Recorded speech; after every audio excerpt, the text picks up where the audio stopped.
ये आकाशवाणी है। अब आप प्रियंका अरोड़ा से समाचार सुनिए।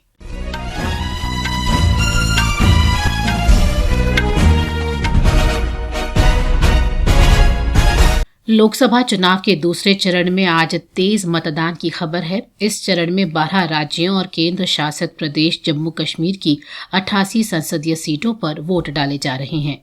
इनमें केरल की सभी 20, कर्नाटक की 14, राजस्थान की शेष 13, उत्तर प्रदेश तथा महाराष्ट्र की 8-8, मध्य प्रदेश की 6, असम तथा बिहार की 5-5, पश्चिम बंगाल तथा छत्तीसगढ़ की 3-3, मणिपुर तथा त्रिपुरा की शेष 1-1 और जम्मू कश्मीर की 1 सीट पर मतदान हो रहा है। मध्य प्रदेश की बैतूल संसदीय सीट पर बहुजन समाज पार्टी उम्मीदवार के निधन के कारण दूसरे चरण में होने वाला मतदान अब तीसरे चरण में होगा। अधिकांश निर्वाचन क्षेत्रों में सवेरे 7 बजे मतदान शुरू हुआ और शाम 6 बजे समाप्त होगा। हालांकि पूर्वोत्तर राज्यों और वाम उग्रवाद से प्रभावित इलाकों में मतदान के समय अलग हैं।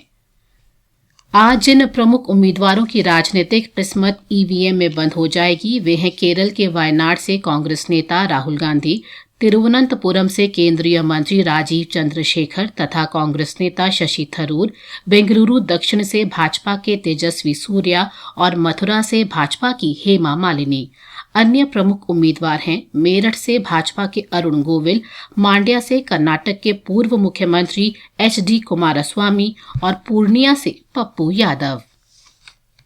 लोकसभा चुनाव के दूसरे चरण में तेज मतदान की खबर है। दोपहर बाद 3 बजे तक त्रिपुरा में लगभग 69%, मणिपुर में 68% से अधिक, छत्तीसगढ़ में लगभग 64%, पश्चिम बंगाल और असम में 60% से अधिक, जम्मू कश्मीर में लगभग 58%, केरल में 51% से अधिक, कर्नाटक में लगभग 51%, राजस्थान में 50% से अधिक, मध्य प्रदेश में 46% से अधिक, उत्तर प्रदेश और बिहार में 44% से अधिक, महाराष्ट्र में 43% से अधिक मतदान दर्ज किया गया।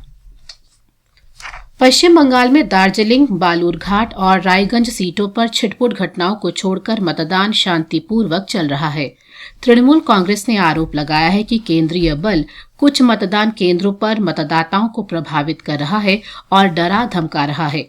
दूसरी ओर बीएसएफ ने इन आरोपों से साफ इनकार किया और कहा कि इस मतदान केंद्र पर बीएसएफ को तैनात नहीं किया गया। उसने तृणमूल कांग्रेस के दावे को झूठ बताया और कहा कि वह निर्वाचन आयोग के निर्देशों का पालन कर रहा है। लोकसभा चुनाव के शेष चरणों के लिए प्रचार जोरों पर है। चुनाव के तीसरे चरण के मतदान के लिए प्रचार तेज हो गया है। इस चरण में 12 राज्यों की 94 सीटों पर 7 मई को वोट डाले जाएंगे। लोकसभा चुनाव के चौथे चरण के लिए नामांकन दाखिल करने का कल अंतिम दिन था। नामांकन पत्रों की जांच आज की जाएगी। उम्मीदवार 29 अप्रैल तक नाम वापस ले सकेंगे। इस चरण में 13 मई को 9 राज्यों और 1 केंद्र शासित प्रदेशों में 96 लोकसभा सीटों के लिए चुनाव होगा। लोकसभा चुनाव के 5वें चरण की अधिसूचना आज जारी होने के साथ ही नामांकन भरने की प्रक्रिया शुरू हो गई है। इस चरण में 6 राज्यों और 2 केंद्र शासित प्रदेशों की 49 सीटों के लिए चुनाव होगा। इस चरण में उत्तर प्रदेश की 14, महाराष्ट्र की 13, पश्चिम बंगाल की 7, उड़ीसा तथा बिहार की 5-5, झारखंड की 3 और जम्मू कश्मीर तथा लद्दाख की 1-1 सीट के लिए मतदान होगा। नामांकन 3 मई तक भरे जा सकते हैं। इस चरण के लिए मतदान 20 मई को होगा। ओडिशा में विधानसभा चुनाव के दूसरे चरण की अधिसूचना भी आज जारी कर दी गई है। भारत और दक्षिण कोरिया के बीच परमाणु निरस्त्रीकरण और अप्रसार पर संवाद सोल में आयोजित किया गया। विदेश मंत्रालय ने बताया है कि दोनों देशों ने परमाणु, रासायनिक और जैविक क्षेत्रों के अप्रसार और निरस्त्रीकरण के विकास पर चर्चा की। दोनों पक्षों में क्षेत्रीय अप्रसार मुद्दों, बाहरी अंतरिक्ष सुरक्षा से जुड़े मुद्दों, सैन्य क्षेत्र में आर्टिफिशियल इंटेलिजेंस और पारंपरिक हथियारों तथा बहुपक्षीय निर्यात नियंत्रण तंत्र पर चर्चा की गई। आईपीएल क्रिकेट में आज कोलकाता में कोलकाता नाइट राइडर्स का मुकाबला पंजाब किंग्स से होगा। ये मैच शाम 7:30 बजे खेला जाएगा। इसके साथ ही ये समाचार बुलेटिन समाप्त हुआ।